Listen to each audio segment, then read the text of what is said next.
I ever wondered how different the infrastructure and public transportation systems are between the USA and Germany? Imagine embarking on a journey to explore the intricate workings of two of the world's most developed nations, the USA and Germany. Two countries, each with their own unique approach to public transportation and infrastructure, yet bound by a common goal: to facilitate the movement of people and goods in the most efficient way possible. Today we'll be diving into an intriguing comparison, a side-by-side look at both nations. We'll examine the costs and investments involved in maintaining and expanding their transportation networks. How much does it cost to build a mile of highway or a subway line in each country? And where does the money come from? We'll also be investigating the ticket prices for public transportation and fuel costs for private vehicles. How affordable is it to travel by bus, train, or car in each country? What factors influence these costs, and how do they compare with each other? Usage and passenger numbers will also be on our radar. How many people rely on public transportation in the USA versus Germany? How frequently are these services used, and what trends can we see in these numbers? We'll be sizing up the scale and condition of their infrastructure. How extensive are the networks of roads, bridges, tunnels, and rail lines in each country? What is the state of these infrastructures, and how do they impact the overall efficiency of transportation? Finally, we'll explore the influence of these transportation systems on the climate. How do the USA and Germany's transportation choices impact their carbon footprints, and what steps are they taking to mitigate these effects in the face of climate change? These are just a few of the intriguing comparisons we'll be delving into.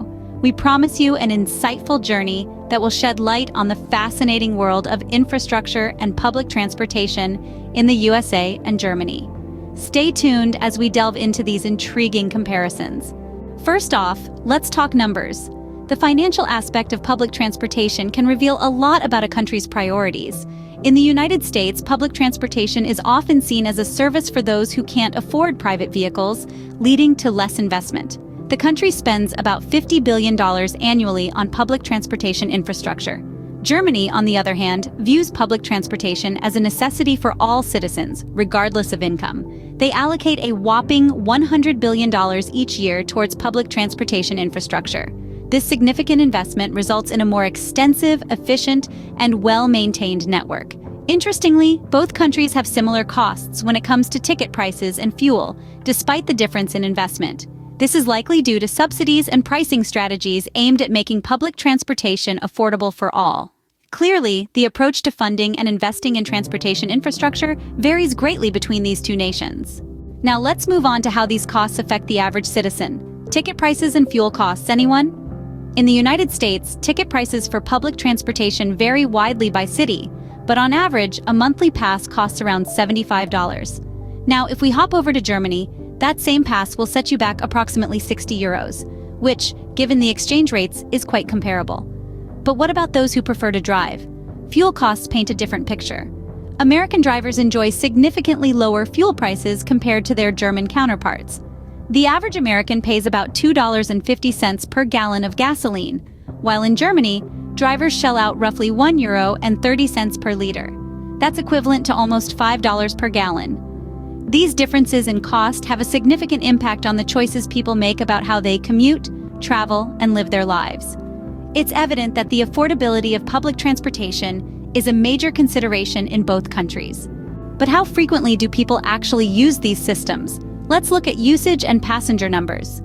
In the United States, public transportation is a lifeline for many, especially in bustling metropolitan areas.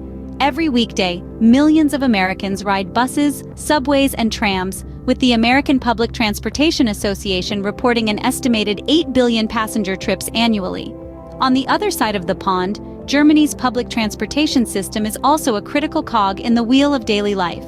The German public transportation network sees an impressive 14 billion passenger trips each year, according to the Association of German Transport Companies.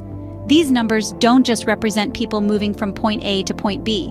They reflect the role of public transit in shaping cities, influencing lifestyles, and driving economies. They tell a story of how people live, work, and play, and how they connect with their communities. These numbers reveal the reliance of citizens on public transport in both countries. Next, let's examine the size and condition of the infrastructure in both countries. The United States and Germany, each on different continents, Both boast an extensive network of roads, railways, and airports, but the size of these networks and their state of maintenance differ significantly. Starting with the United States, it's home to one of the largest road networks globally, a testament to its vast geographical expanse. The roads stretch across 50 states, connecting cities, towns, and even the most remote rural communities. However, the condition of these roads often leaves much to be desired, with many in dire need of repair and modernization. On the other hand, Germany, though smaller in size, has a highly efficient and well-maintained road network. The Autobahns, Germany's version of highways, are renowned for their excellent condition and efficiency, even though they cover a smaller area compared to the U.S. road network.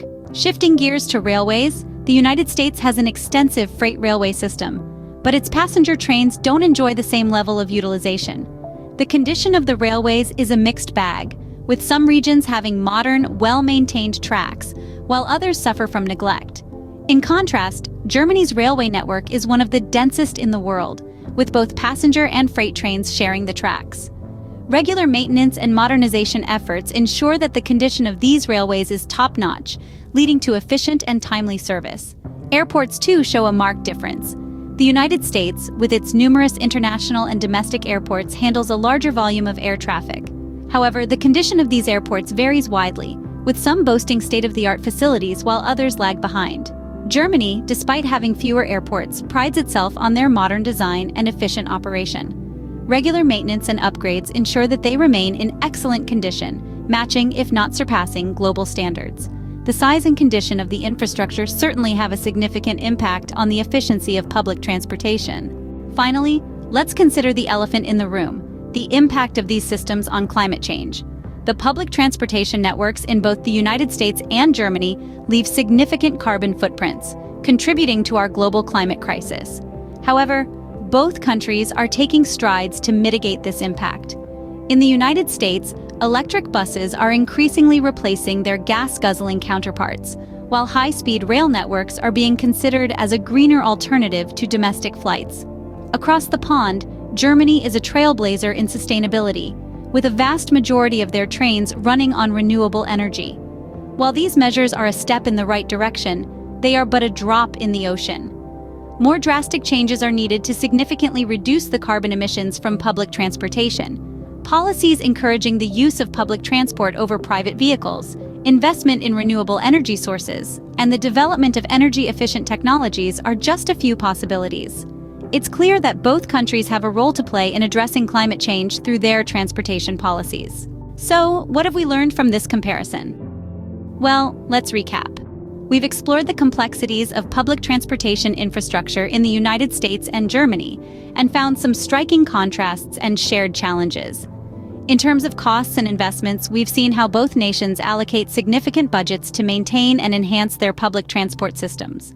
While the United States leans more towards private sector involvement, Germany heavily invests public funds, particularly in rail and bus networks. When we examined ticket prices and fuel costs, it became clear that Germany leans towards a more subsidized approach, making public transport more affordable. Meanwhile, in the United States, ticket prices can vary greatly depending on the region, and fuel costs are a significant factor in the overall expense of using personal vehicles. As for usage and passenger numbers, we discovered Germany's public transportation system is used more frequently, with a high percentage of the population relying on it for daily commutes. The United States, on the other hand, has a lower usage rate, with a larger portion of the population relying on personal vehicles. Looking at the size and condition of the networks, the United States, with its vast land area, has a larger but more spread-out network. Germany, though smaller, boasts a dense, well-integrated system that covers nearly every corner of the country. And finally, in relation to climate change, we found that Germany's public transportation system, with its emphasis on electric and hybrid technologies, has a smaller carbon footprint per passenger than the United States. However, both countries are grappling with the challenge of reducing emissions and making their systems more sustainable. In sum, while both the United States and Germany have robust public transportation systems, their approaches and outcomes differ greatly. These differences are shaped by a myriad of factors, including geography, culture, economic policy, and environmental considerations. Remember, Understanding these differences can help us appreciate the complexities and challenges of public transportation, no matter where we are.